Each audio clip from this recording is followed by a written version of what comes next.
constructive and mechanical phases of the accounting process: recording, classifying, summarizing, and interpreting. Recording. This phase translates the financial transactions and events into written accounting data.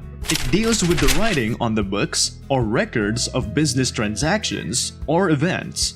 The term journalizing is also used because transactions are recorded in the books of original entry known as journals. Here, we see a sample of a journal which contains the date, particulars, post-reference or folio, debit, and credit. Classifying. Under this function, similar and interrelated transactions and events are sorted or grouped together into their respective classes.